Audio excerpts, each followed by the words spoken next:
Boa noite a todos. Nós vamos continuar o nosso novo estudo acerca do nome do Senhor, acerca da sua reputação, por causa do seu nome. E a passagem que nós vamos ler agora é primeiro o livro de Samuel, capítulo 12, versículo 22, que diz assim: Pois o Senhor, por causa do seu grande nome, não desamparará o seu povo, porque aprova ao Senhor fazer-vos seu povo. Este versículo diz respeito ao povo de Israel, que o Senhor escolheu para ser o seu povo aqui na terra. Entre outras coisas, para eles serem um testemunho vivo do caráter de Deus. E também um meio do Senhor se tornar conhecido pela obediência deles à sua palavra. Eles tinham uma marca distinta, que fossem diferentes dos outros. Mas muitas vezes esse propósito de Deus, por incúria deles, por facilitismo, por incredulidade, por indiferença muitas vezes à palavra de Deus, eles falharam nesse propósito. Mas há um assunto, e podemos até dizer que tudo começou de uma forma mais notória quando eles escolheram para si um rei. E nós vamos ler algumas passagens neste livro que nos falam acerca desta sua decisão. Eles falaram com o profeta Samuel, que era juiz, era o líder religioso da nação naquele tempo, e eles falaram com ele e fizeram-lhe esta proposta, este pedido, melhor direi: constitui-nos, pois agora um rei sobre nós, para que nos governe como tem todas as nações. Eles queriam ter um rei como as outras nações também tinham. E Samuel falou com o Senhor acerca deste desejo do povo, e o Senhor, face à preocupação dele e ao desgosto de Samuel, o Senhor disse: olha, eles não te rejeitaram a ti, eles rejeitaram-me a mim, mas tu vais-lhes dizer as consequências da sua escolha. O que é que vai acontecer? E as exigências que o rei vai fazer à nação para benefício próprio e para benefício da sua corte. E Samuel fez isso. A reação do povo foi: ok, o povo não atendeu à voz de Samuel, capítulo 8, versículo 19, e disse: não, mas teremos um rei sobre nós. Estavam decididos neste seu propósito. E eles acrescentam: para que sejamos também como todas as nações. O Senhor queria que eles fossem uma nação diferente, que o Senhor reinasse sobre eles, mas eles queriam ser como as outras nações. O povo rejeitou o Senhor nesta escolha. E qual foi a atitude do Senhor para com eles? Rejeitou-os também. E agora vem à superfície o nosso versículo. E o nosso versículo, deixai-me ler outra vez: o Senhor, por causa do seu grande nome, não desamparou o seu povo.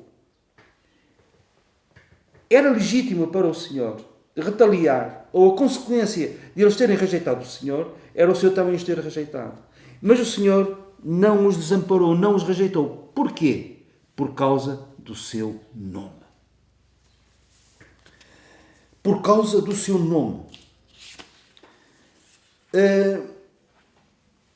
Há um outro episódio não menos marcante do que este. Não menos marcante. Quando o povo saído do Egito, face à demora de Moisés no monte para receber as tábuas da lei, o povo caiu numa idolatria inqualificável. Fizeram um bezerro de ouro e disseram que aquele bezerro é que os tinha tirado da terra do Egito. Quando Moisés desce do monte e aquela situação lhe é deparada, ele ficou arrasado, partiu as tábuas, e o Senhor disse-lhe: olha, eu vou destruir o povo, e a partir de ti vou fazer uma nação nova. E Moisés argumentou com o Senhor para que o Senhor não fizesse isso. E uma das razões que ele invocou foi: Senhor, por causa do teu nome, por causa da tua reputação, o que é que os egípcios e as outras nações vão dizer? Tirou-os do Egito e não os conseguiu introduzir em Canaã, por causa do teu nome. E o Senhor mudou esta sua intenção por causa do seu nome. O que é que isto tem a ver connosco? É assim: o apóstolo Pedro, na sua primeira carta, no capítulo 2, ele diz, versículo 9: vós sois raça eleita, sacerdócio real, nação santa, povo de propriedade exclusiva de Deus. a fim de proclamares as virtudes daquele que vos chamou das trevas para a sua maravilhosa luz. O Senhor hoje também tem um povo chamado pelo Senhor. Para quê? Para tornar o Senhor conhecido e para proclamar as suas virtudes. Vós antes não erais povo, versículo seguinte, mas agora sois povo de Deus. Não tinhas alcançado misericórdia, mas agora alcançaste misericórdia. A questão é, e quando o nosso comportamento não se coaduna com este propósito? É quando arrefecemos na fé. É quando, com as nossas palavras e as nossas atitudes, desonramos o Senhor. Vamos nos perder. Tudo vai ser como antes. Ele tirou-nos das trevas para a sua maravilhosa luz. E nós falhamos no nosso testemunho tantas vezes, como a nação de Israel também falhou. Neste caso, adorando um bezerro. No outro caso, escolhendo para si um rei. Mas nós lemos que o Senhor não os rejeitou. Porquê? Por causa do seu nome. E o Senhor vai rejeitar o seu povo hoje que pertence à sua igreja.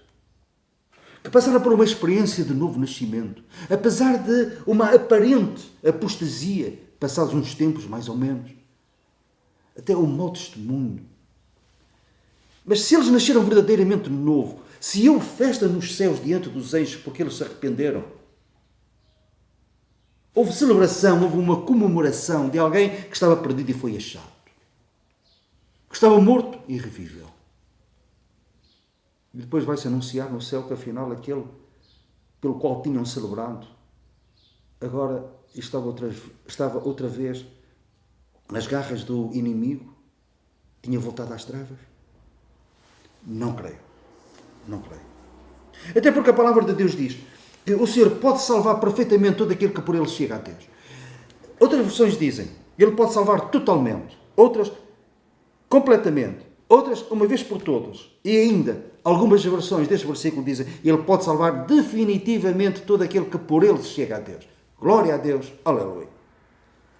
Com isto, nós não pregamos o facilitismo. Não dizemos, como alguns dizem, pratiquemos males para que venham bens. A esses nós dizemos aquilo que Paulo disse também, a condenação destes é justa. É um facto. E alguns estiveram connosco e saíram e apostataram de uma forma feia, que têm desiludido aqueles que pensaram que tinham sido os seus pais na fé. Mas eles estiveram connosco, mas nunca foram de nós, nunca foram povo de Deus. Porque sendo povo de Deus, nós não seremos rejeitados pelo Senhor por amor ao seu grande nome. Estiveram connosco, mas não foram sensíveis ao soprar do vento do Espírito Santo, convencendo-os do pecado, da justiça e do juízo. Podiam ter chorado ao ouvir a história do Calvário, mas não foram aquecidos, os seus corações não foram aquecidos com o amor de Deus manifestado em Cristo e não abraçaram a promessa de Deus, que se cremos em Cristo temos a vida eterna, as coisas velhas passam e tudo se faz novo, nem que por períodos da vida se volte atrás. Com uma ressalva, não voltar ao espojadouro da lama, cair, arrefecer na fé, fraquezas, tentações, não vigiaram e caíram nelas. Mas se do fundo da alma um dia oraram, Senhor, por causa do teu nome, perdoa a minha iniquidade que é grande. Isso ficou registado nos céus. E aplica-se o versículo, o Senhor não desamparará o seu povo. Um dia nós na eternidade, os anjos poderão apontar para a sua igreja, para o seu povo e dizer, Salmo 106, Ele, o Senhor, os salvou por amor do seu nome. Os profetas, Atos capítulo 10, versículo 43, acerca do Senhor Jesus, nós lemos assim, do Senhor Jesus, todos os profetas testemunham que por meio do seu nome, todo aquele que nele crê recebe a remissão dos pecados. Todo aquele que nele crê, por meio do seu nome. os seus pecados são purificados. Recebem remissão, perdão dos seus pecados. E não vão entrar jamais em condenação. Porque por amor do seu nome, o Senhor salva aqueles que creem nele. Totalmente, perfeitamente, completamente, uma vez por todas, definitivamente, por amor do seu nome. Segurança nas mãos do Pai, nas mãos do Filho, e ninguém nos arrebatará das suas mãos, por amor do seu nome. Louvado seja o Senhor, e glória ao seu nome.